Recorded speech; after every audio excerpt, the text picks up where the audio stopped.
Assalamualaikum warahmatullahi wabarakatuh. Perkenalkan, nama saya Silvi Audina Ahda dengan NIM 17140009. Saya di sini akan mempresentasikan proposal yang berjudul Peningkatan Hasil Belajar Tema Indahnya Keberagaman di Negeriku melalui model Problem Based Learning atau yang biasa dikenal dengan PBL pada kelas 4 SDN 1 Banjarjo, Kota Malang. Yang dibahas dalam presentasi kali ini adalah bab 1. Adapun yang diuraikan dalam pendahuluan bab 1 itu meliputi yang pertama adalah latar belakang, kemudian rumusan masalah, kemudian hipotesis penelitian, manfaat penelitian, ruang lingkup, dan definisi operasional. Yang pertama adalah latar belakang masalah. Latar belakang masalah sendiri mempunyai definisi suatu informasi yang tersusun tentang masalah yang diteliti. Latar belakang dimaksudkan untuk menjelaskan alasan mengapa sih masalah dalam penelitian ingin diteliti dan pendekatan apa yang harus digunakan dalam menyelesaikan masalah tersebut. Selanjutnya, latar belakang dalam proposal ini terlihat pada kalimat berdasarkan wawancara yang dilakukan pada Sabtu 14 Maret 2020 kepada guru kelas 4 menunjukkan hal yang hampir sama dengan kondisi saat observasi, di mana guru menggunakan metode ceramah, penugasan, dan tanya jawab. Padahal di sini kelas 4 kita sudah mengetahui bahwa sudah menggunakan kurikulum 2013 sehingga pembelajaran harus menggunakan pendekatan saintifik atau menuntut siswa lebih aktif daripada guru. Nah, pada kenyataannya guru itu sudah pernah mencoba untuk melakukan pendekatan kepada siswa agar siswa itu lebih aktif daripada guru dengan cara memberikan metode pembelajaran secara berkelompok. Tetapi di sini yang terlihat itu siswa tidak belajar atau tidak mengerjakan secara berkelompok, melainkan yang mengerjakan itu hanya 1 orang atau 2 orang siswa saja ya. Jadi yang lainnya itu ya ribut gitu. Terus di sini juga diterangkan guru menggunakan metode penugasan, belum memanfaatkan waktu secara maksimal dan hanya berpusat pada satu tempat.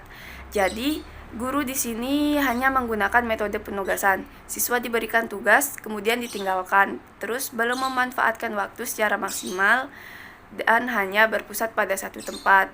Artian berpusat pada satu tempat itu apabila guru berada di depan kelas, dia berada di depan kelas saja, tidak berjalan menghampiri murid atau bertanya kepada murid tentang apa yang belum mereka mengerti. Karena perlu kita tekankan lagi bahwa banyak sekali siswa yang dia ingin bertanya tetapi tidak mau atau takut untuk menyetarakan bahwa dia itu belum bisa, seperti itu.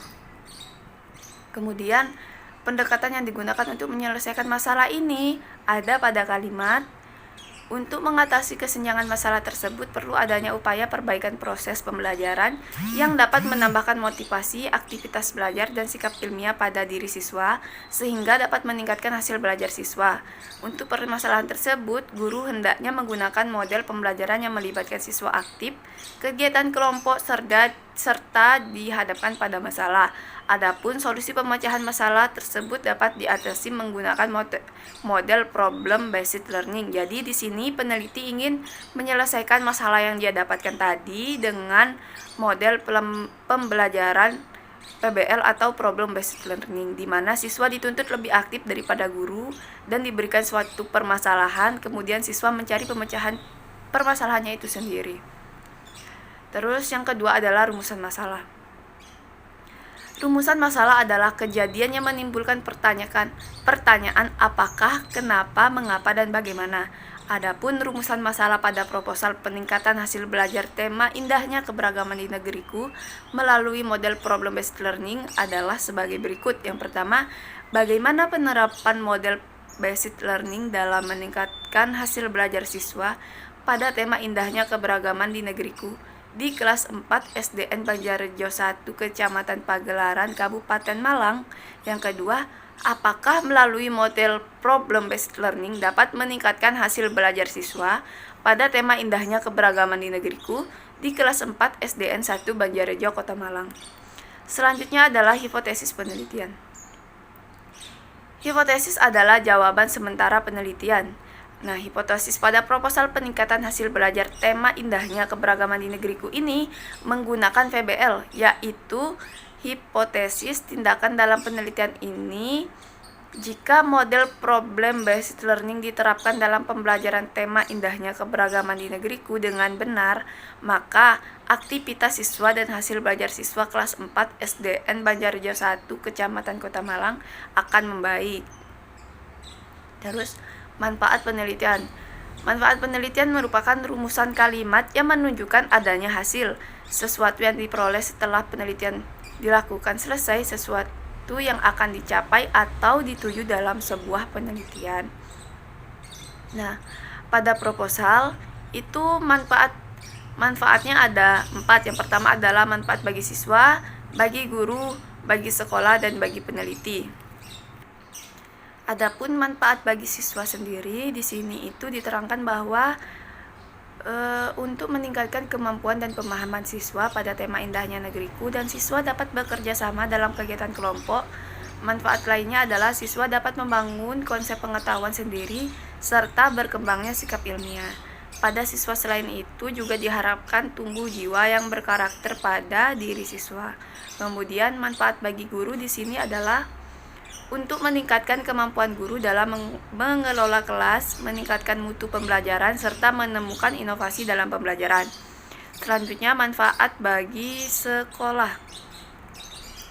Manfaat bagi sekolah adalah penelitian ini dapat dijadikan bahan masukan dalam rangka pengembangan kurikulum 2013. Sekolah dapat mengikuti inovasi dalam proses penyelenggaraan pembelajaran sehingga menjadikan sekolah lebih maju, berkembang, dan bermutu.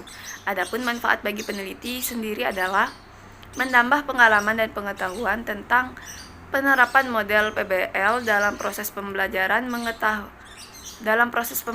mengetahui masalah-masalah penghambat, kemudian dijadikan bahan masukan dalam rangka memperbaiki kurikulum di dalam mengajar. Selanjutnya adalah ruang lingkup. Ruang lingkup adalah batasan banyaknya subjek yang tercakup dalam sebuah masalah. Jadi ruang lingkup di sini itu berfungsi untuk membatasi kelas mana saja atau peserta siswa atau apa yang ingin kita teliti. Misalnya saya ingin meneliti tentang UIN Malang. UIN Malang itu kan banyak sekali, ada mahatnya, ada dosennya, ada mahasiswanya. Nah, yang ingin saya teliti itu apa? Tentang mahatnya, dosennya, atau mahasiswanya, supaya tidak menimbulkan suatu pemahaman yang menjabar atau pertanyaan yang meluas. Jadi dibutuhkan ruang lingkup untuk batasan penelitian. Nah, pada proposal tersebut ruang lingkupnya itu tertulis seperti ruang lingkup penelitian ini yaitu kelas 4 SDN Banjarrejo, Kecamatan Pagelaran, Kabupaten Malang, tahun ajaran 2019-2020. Pada kelas ini ramai pada saat kegiatan pembelajaran berlangsung serta belum mengetahui tanggung jawab diri saat kegiatan kelompok. Jadi ruang lingkup pada proposal ini adalah kelas 4 SDN Banjarrejo. Nah, ketika ruang lingkupnya di kelas 4 itu tidak membahas tentang kelas 5, kelas 1, kelas 3, kelas 2 ataupun kelas 6. Jadi hanya terfokus pada kelas 4 saja dan terfokus pada pembelajaran yang berlangsung. Saat pembelajaran berlangsung. Terus selanjutnya adalah definisi operasional. Definisi operasional berguna untuk menghindari kesalahpahaman atau penyimpangan data saat penelitian. Nah, definisi operasional pada proposal itu ada 2. Yang pertama adalah peningkatan, yang kedua adalah hasil belajar. Nah, peningkatan dalam penelitian ini adalah adanya perubahan menjadi lebih baik yang dapat diketahui dari hasil tes pada tindakan siklus pertama atau siklus selanjutnya. Yang kedua adalah hasil belajar. Hasil belajar pada penelitian ini adalah aspek kognitif, afektif, dan psikomotorik yang diperoleh siswa setelah mengikuti kegiatan pembelajaran. Dalam penelitian ini, indahnya keberagaman di negeriku merupakan satu kondisi yang ada di kehidupan masyarakat. Perbedaan suku bangsa, ras, agama, sosial, dan budaya keberagaman yang ada di Indonesia merupakan kekayaan keindahan yang dimiliki bangsa Indonesia meskipun penuh dengan keragaman Indonesia memiliki semboyan yang menyatukan seluruh warganya yang majemuk, yaitu Bhinneka Tunggal Ika atau berbeda-beda tetapi tetap satu jua. Oke, sekian presentasi dari saya. Kurang lebihnya saya mohon maafnya sebesar-besarnya. Terima kasih. Assalamualaikum warahmatullahi wabarakatuh.